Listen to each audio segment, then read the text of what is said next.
Hi guys, welcome to our channel. Yan, Kaisam TV. Hello mga ka-Kaisam TV dyan.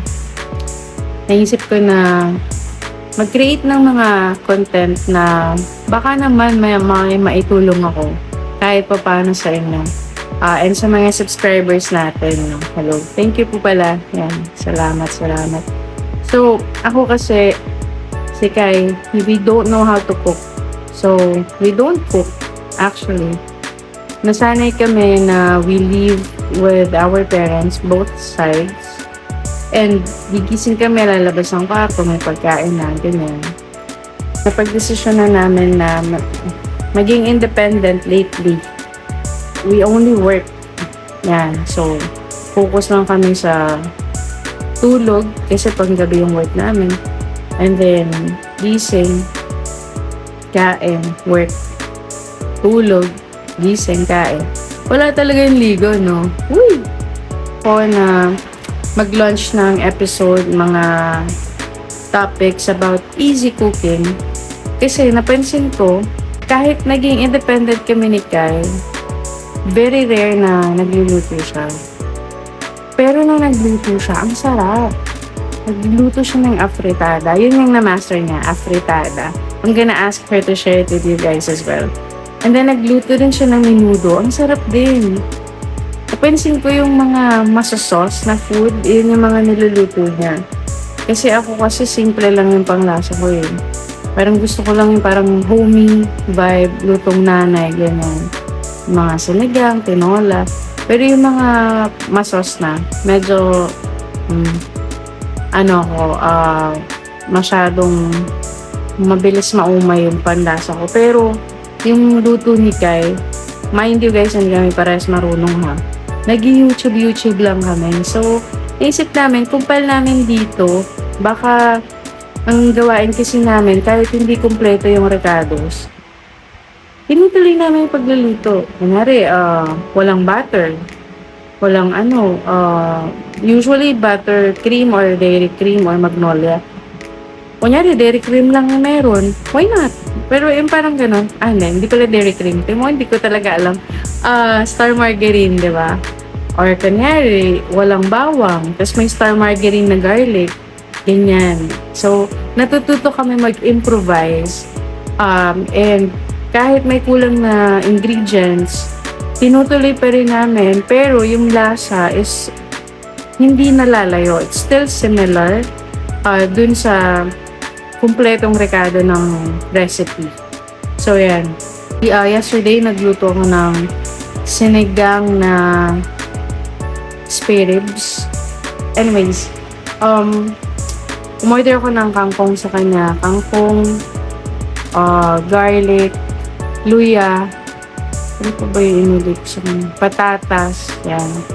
Mas gusto ko sa kanya bibili ng gulay. Kasi hindi na ako ikot sa palengke. 'Di ba? Kasi uso kasi yung mga heat stroke. Kaya ako pa naman, high blood kasi ako, guys. So, yung init, hindi ko kaya kahit na nakakotse ka or hindi talaga yung init pag na-expose ka. Ang sakit sa ulo, sakit sa batok. So, mapapansin mo, bilis ako mamula. Pag mainit yan, since pinatay ko yung aircon dito sa sala. Kaya yan, nagra-rashes ako. Ang dami kong topic yan, sorry na. But anyways, yun nga. Okay naman yung lasa. Parang hindi naman masyado nagkulang. It's a good thing, of course, if may dahon ng sili, may malunggay, or kung ano pang pwedeng ilagay sa tinola. Pero, you get my point. Tayo, i-improvise tayo. Kung ano lang yung available, yun lang yung gagamitin natin. Hindi natin kailangan masyado ma-stress. Pero yung lasa niya ay similar pa rin. So, kaya ko ito tinatawag na Pacham Cooking ni Sam. And so, by the way nga pala guys, kanina pumunta kami ng SM. Bumili kami ng ticket ng pagtatag world tour. So, kita-kits tayo, mga 18 from Rizal. Yan. Sa, hindi ko alam, August. Supposed to be it's August 28, pero it's a weekday. So, may pasok kami sa gabi. Hindi sulit. Hindi namin ma-enjoy. So, kinuha namin is August 31, Saturday. 8 p.m. Yan. So, kita-kits tayo sa mga SB19 fans dyan, 18. Yan, nakakamiss na yung ka-OA-yan nyo. Sana may mga kasabay kami 18 na may ingay. Gusto ko yung mga tumipili. Si Kai kasi ganun. Ako kasi nonchalant lang ako lagi. Napapatili lang ako pag si Bel kumindat, tapos kung anong ganun. Ay, ako, charis. Ayun, ganun. So, kita-kita tayo, guys, sa mga 18 dyan na follower din ni Bel Mayano or Bubbly's Believer. Ayan. Meron pa akong extra 2 ref magnet nung concert ni Bel, birthday concert. Pinagawa ko yan. And sinesave ko yung dalawa eh. Kasi may nag-chat sa akin, si Ate Gina ata yun. Shout out po. And then dun kay Dexter ni Don. Yan. Shout out sa inyo. Kinikip ko yung ref magnet. Kasi yung isa taga Makati, yung isa taga Caloocan. Yata. Taga Rizal ako. So, medyo far away tayo sa isa't isa. Pero good thing naman, hindi naman Mindanao or Visayan. Nasanay ako sa state. Visayan province yung pinag-uusapan. So, malapit lang din naman siya. Possible. Or iniisip ko, baka maglagay na lang ako ng link. Who knows? Possible. Meron naman tayong Shopee account. Tingnan natin. Tamad ko kasi maglabas. Lumabas-labas. Dati kasi pinipick up yan sa bahay, door to door. Biglang dami na nagbago, so naman. So yun, successful naman yung luto ko. Ang meron lang ako, walang talong. So meron lang ako dun is labanos, okra, kangkong, 2 tali ng kangkong. Tapos kamatis, onion, garlic. Ayun lang, tapos sinigang mix. Tapos water, panakuluan ko lang. So, basically, ang go-to place ko talaga, pag magluluto, YouTube. Wala akong cooking book. Actually, meron, pero hindi naman ako nagbabasa. Mas kasi ako pictographic, tsaka yung video, mas madali maintindihan. Mga pinapanood ko yung mga 3 minutes lang, or kung may mas maikli, para mas mabilis mong mag-gets. So, yun. So, gusto ko i-introduce yan sa inyo. And today, actually, nagluto ako ng tinolang manok. Ang problema, wala akong dahon. Ang meron lang tayo is sayote, manok, bawang, luya. Hindi na ako naglagay ng sibuyas kasi yung sibuyas namin malalaki. Parang nangihinayang ako, hindi naman marami yung niluluto ko. So, ang aim ko talaga is yung buto-buto. Kasi hindi ko naman alam talaga yung mga terms nun, honestly. And umorder lang ako sa Walter Mart. So, I don't usually go sa, napapadoble-doble kasi ng gastos kapag nag-iikot pa sa, kunyari sa hypermarket or sa mismong grocery store.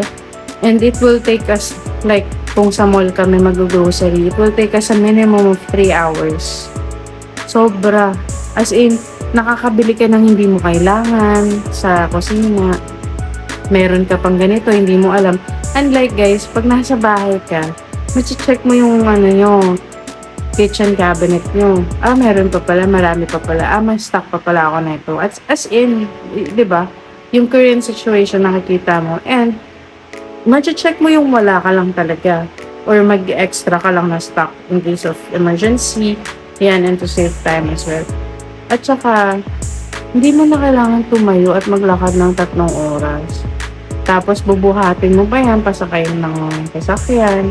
Tapos, bubuhatin pa namin yan, paakyat dito sa bahay. Since mataas yung place namin. So, hassle. So, shoutout nga pala kay Kuya Renan. Ayan, napakabait ni Kuya Renan. Siya yung lagi nag-deliver sa amin. Pero si Kuya Renan kasi, sobrang bait. Kasi, hindi siya mareklamo.